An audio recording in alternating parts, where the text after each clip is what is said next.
আমার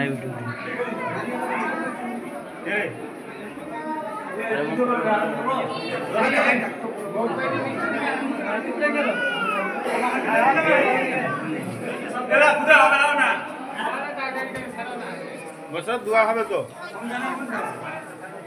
এখানে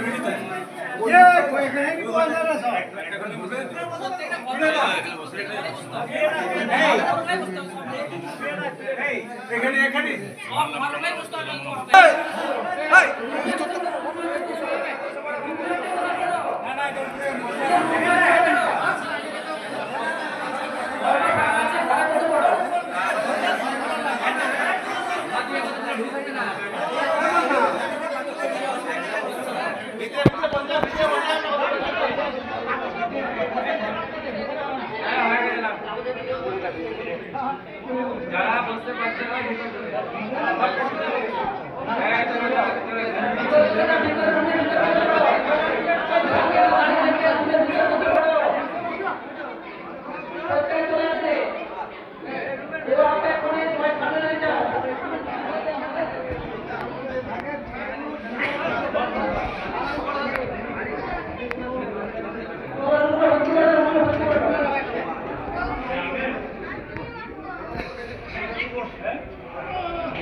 আগে ফাঁকা আছে কেমন তো মামা এই কপাট ঠালা এদিকে এদিকে আসসালামু আলাইকুম ওয়া রাহমাতুল্লাহ ভিতর দিয়ে বলছেন এটা أعوذ بالله من الشيطان الرجيم بسم الله الرحمن الرحيم يرفع الله الذين آمنوا منكم والذين أوتوا العلم درجات সদীয় সম্মানীয় মসজিদের ইমাম সাহেব আমাদের পাঁচকুড়া মাদ্রাসার শিক্ষক হযরত মাওলানা আব্দুল মতিন সাহেব এবং উপস্থিত গ্রামের সদীয় সম্মানীয় মুসল্লিয়ানি গ্রাম যুবক ভাইরা মাসুম ছেলে মেয়েরা সকলকে আন্তরিক সালাম প্রীতি ভালোবাসা জানিয়ে আমি দু একটি কথা বলছি বক্তব্য মাদ্রাসা সম্পর্কে। বক্তব্যের গুরুত্ব মাদ্রাসার গুরুত্ব আমরা বহুবার শুনেছি, বারবার শুনছি, আবার আগামীতে যাদের আল্লাহ হাজিয়া রাখবে শুনবো। আমি শুধু একটাই কথা বলবো যে এই যে আজকের এই বক্তব্য সত্যিকারের আপনারা বড় ধন্য, আপনারা বড় ভাগ্যবান যে এত সুন্দর একটা বিল্ডিং যেখানে কোরআন হাদিসের শিক্ষা দেওয়া হবে ছেলে মেয়েদের। এই জন্য যে আপনারা সেদিন থেকে সেই আমাদের দিন থেকে নিয়ে আজ পর্যন্ত আপনারা যে অক্লান্ত পরিশ্রম করেছেন, মেহনত করেছেন, তারই প্রতিদান স্বরূপ আল্লাহ পাক এই বিল্ডিং বা এই বক্তব্য আপনাদেরকে আল্লাহ দান করেছেন।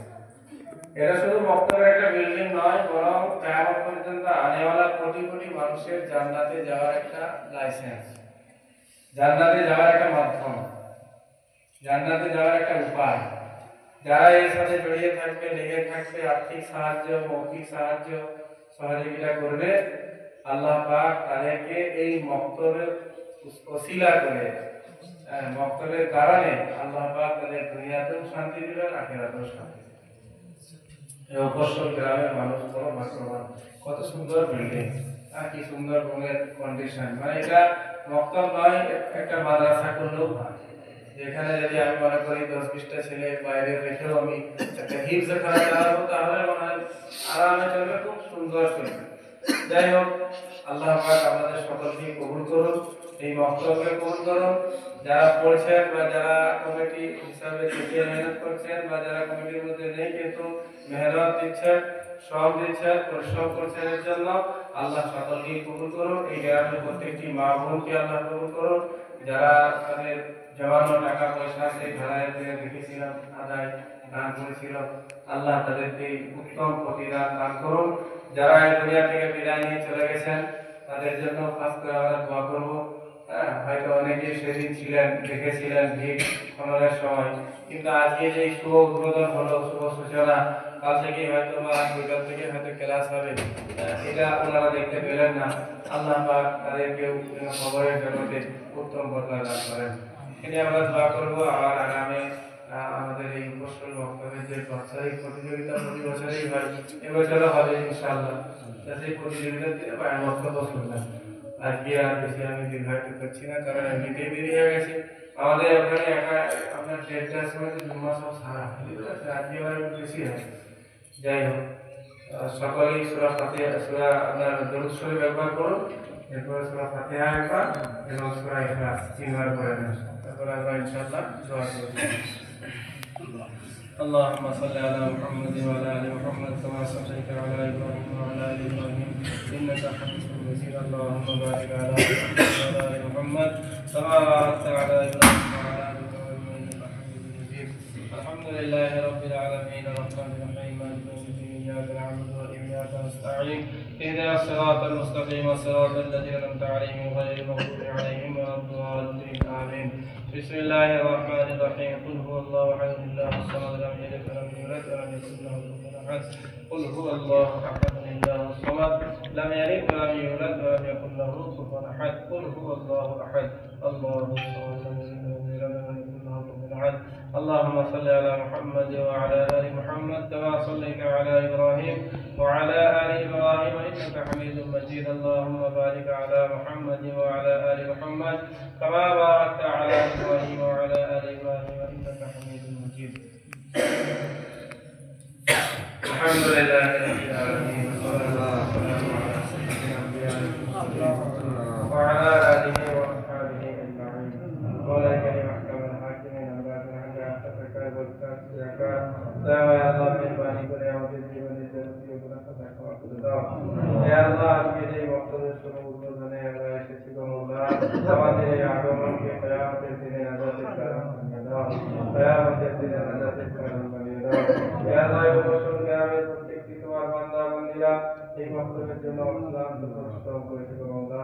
এই ঈদের দিন থেকে নিয়ে আজ পর্যন্ত তারা যে মেহনত করেছে, শ্রম দিয়েছে, অর্থ দিয়েছে, সমর্পণ করেছে, দয়াময় আল্লাহ তাদের সকলকে তুমি কবুল করো, তাদের সকলকে তুমি কবুল করো। হে আল্লাহ, এই বক্তব্যকে তুমি নাজাতের কারণ বানিয়ে দাও, এই বক্তব্যকে তুমি হিদায়াতের কারণ বানিয়ে দাও, এই বক্তব্য থেকে তুমি এলাকার প্রত্যেকটি সন্তানের হৃদয়ের মধ্যে ইলমের বাতি জ্বালিয়ে দাও, কোরআন হাদিসের বাতি জ্বালিয়ে দাও, কোরআন সুন্নাহর বাতি জ্বালিয়ে দাও। দয়াময় আল্লাহ, এই বক্তব্যকে তুমি পথ প্রদর্শক হিসাবে কবুল করো। হে আল্লাহ, মানুষের জীবন পরিবর্তনকারী স্থান হিসাবে কবুল করো। দয়াময় আল্লাহ, এই বক্তব্য থেকে যারা গ্রাম পরিচালিত হয়, এই বক্তব্য থেকে যারা সমাজ পরিচালিত হয়, হে আল্লাহ, এই সমাজের প্রত্যেকটি মানুষের বক্তব্যের দিকে তাকিয়ে, মাদ্রাসার দিকে তাকিয়ে, ওলামায়ে কেরামের দিকে তাকিয়ে চলতে পারে এই তৌফিক তুমি দান করো। দয়াময় আল্লাহ, কিয়ামত পর্যন্ত এই বক্তব্যকে তুমি কবুল করে নাও। এখানে যারা পড়ছে, পড়াচ্ছে তাদের সকলকে কবুল করো, যারা কমিটি হিসাবে আছে তাদেরকে কবুল করো, গ্রামের প্রত্যেকটি সাধারণ মানুষকে তুমি কবুল করো। দয়াময় আল্লাহ, এই বক্তব্যকে তুমি সমস্ত রকমের বিরোধিতা থেকে, সমস্ত রকমের শক থেকে, ফিতনা থেকে হেফাজত করো। দয়াময় আল্লাহ, বর্তমানে সবচেয়ে তো বক্তব্যে আসছে না গো মওলা, সমস্ত ছেলে মেয়েদেরকে বক্তব্যমুখী করে দাও, সমস্ত ছেলে মেয়েদেরকে বক্তব্যমুখী করে দাও। হে আল্লাহ, আমি গুনাহগার, তারা বড় ভালোবেসে আমাকে ভালো মনে করে, হে আল্লাহ, জামাত আমাদের করে দেখে দয়াময় আল্লাহ, এই বক্তব্যের প্রথম পেশ করেছি গো মওলা, প্রদান করেছে। দয়াময় আল্লাহ, তাদের মনের যাই বাসনাকে পূরণ করো, তাদের মনের যাই বাসনাকে পূরণ করো, মনের যাই বাসনাকে পূরণ করো। হে আল্লাহ, খাস করে আজ আমাদের মসজিদে হে আল্লাহ অধিকাংশ নামাজি যাদের সুরা শুনতে নাই, নামাজ শুনতে নাই, ইসলাম সম্পর্কে যারা কিছুই জানে না, বন্ধুরা, ইমান কাকে বলে কিছুই জানে না, সেই আশা নিয়ে, সেই উদ্দেশ্য নিয়ে এই মক্তব স্থাপন করা হয়েছে, এই মক্তব কায়েম করা হয়েছে, যাতে করে এখান থেকে প্রত্যেকটি সন্তানকে দিনের এতটুকু শিক্ষা যেন আমরা দিতে পারি, যে শিক্ষার দ্বারা সেই নামাজ বিশুদ্ধ করে করতে পারবে, যে শিক্ষার দ্বারা সেই ইসলামের উপর সঠিকভাবে চলতে পারবে, যে শিক্ষার দ্বারা সেই নিজের দিন ইমানের ইবাদত করতে পারবে। বর্তমান সময় চতুর্দিক থেকে মুসলমানদেরকে মুসলমানদেরকে মিটিয়ে দেওয়ার চক্রান্ত চলছে। আল্লাহ, এই অবস্থাতে প্রত্যেক এলাকায় মক্তব দরকার। মক্তব ছাড়া বাঁচার কোনো উপায় নাই, দিনী শিক্ষা ছাড়া বাঁচার কোনো উপায় নাই। সেই আশা নিয়ে মক্তব কায়েম করা হয়েছে, যাতে করে আমার গ্রামের একটা ছেলে, আমার মুসলিম সম্প্রদায়ের একটা ছেলে যখন তার উপর আক্রমণ করা হবে, যারা জীবনটা দিয়ে দেয় ইমানটা না দেয়, যারা জীবন দেয় ইমান না দেয়, এই আশা নিয়ে মক্তব কায়েম করা হয়েছে। এই শিক্ষা দেওয়ার জন্য মক্তব কায়েম করা হয়েছে, যে তার টাকা পয়সা, মান সম্মান, সব থেকে মূল্যবান সম্পদ হচ্ছে ইমান, সব থেকে মূল্যবান সম্পদ হচ্ছে ইসলাম। এইটুকু জানানোর জন্য মক্তবকে কায়েম করা হয়েছে। হে আল্লাহ, আমাদের এই উদ্দেশ্যকে তুমি কবুল করো, আমাদের এই উদ্দেশ্যকে তুমি কবুল করো। আমরা সূরা ফাতিহা, সূরা ইখলাস, দুরূদ শরীফ পড়েছি, পড়ার মধ্যে যদি কোনো ভুল ভ্রান্তি হয়ে থাকে তুমি পুনরায় ক্ষমা করে দিয়ে সম্পূর্ণ সওয়াব জনাবে মুহাম্মদুর রাসূলুল্লাহ সাল্লাল্লাহু আলাইহি ওয়াসাল্লামের রওজায়ে আকদাসের মধ্যে পৌঁছিয়ে দাও। তিনার ওসিলায় তামাম আম্বিয়ায়ে কিরামদের আরওয়াহদের মধ্যে পৌঁছিয়ে দাও। সারা পৃথিবীর থেকে যত মুসলমান বিদায় নিয়েছে, খাস করে সুদানে যে গণহত্যা চলছিল, ফিলিস্তিনের যে সমস্ত মুসলমান বিদায় নিয়েছে, আল্লাহ, খাস করে এই মুফস্সল গ্রামের কবরস্থানে তোমার যত সমস্ত বান্দা বান্দিরা আসিয়া আছে, তাদের সকলের কবরে সওয়াবখানা পৌঁছে দাও, তাদের কবরকে জান্নাতের বাগান বানিয়ে দাও, তাদের কবরকে জান্নাতের বাগান বানিয়ে দাও।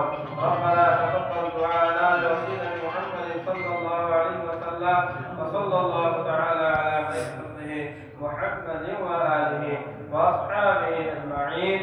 আমিন আমিন বিরহমাতিকা ইয়া আরহামার রাহিমিন।